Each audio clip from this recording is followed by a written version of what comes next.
A new plan almost 20 years in the making could remake the view at one end of the Stone Arch Bridge. A former city council member is trying to get the space rezoned so he can build a housing development. Fox 9's Corin Hoggard shows us the new plans and why they are running into opposition again. On one side of Main Street in Minneapolis sits a row of apartments facing the east end of the Stone Arch Bridge. On the other side of Main, there's the 8-acre Father Hennepin Bluff Park and a triangle-shaped parking lot where the Minneapolis Parks and Recreation Board has recently changed its position about opposing a housing development. This is a 140-year vision for this to be a park, and I'm not quite sure why the park board's position has changed. Steve Min and his partners built the Stone Arch apartments on former industrial ground about 25 years ago. But his plan to build a high-rise apartment across Main Street on the riverside was rejected, largely because the area is designated for future use as parks and open space. His latest offer came with a sweetener for the park board, though. If he gets to develop a 5-story, 104-unit affordable housing complex for seniors, he'll also build and maintain a trail for bikes and pedestrians along Main Street. And they get what they want, which is a trail facilitation, without having to spend a dime. I mean, it's a win for them just as much as it's a win for us and a win for the neighborhood.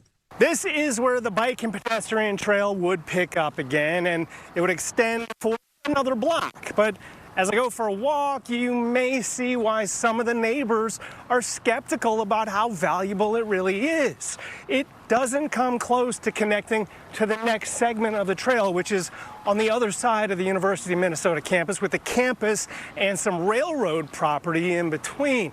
And as I walk, it's only about 25 or 30 yards until we reach another trail that bikers and pedestrians already use to go in the same direction. Neighbors also worry that once the city agrees to rezone, the plan could switch from affordable senior housing to something more profitable. When we commit to affordable housing, we'll make a 30-year commitment, and we'll put restrictions on our deeds that obligate us for that 30-year commitment.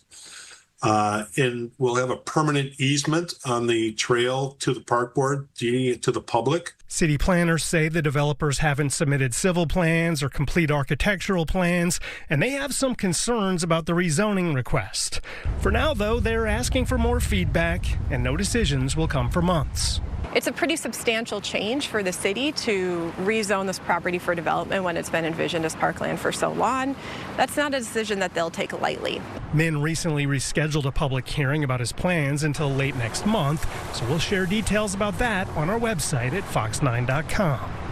In Minneapolis, Corin Hoggard, Fox 9.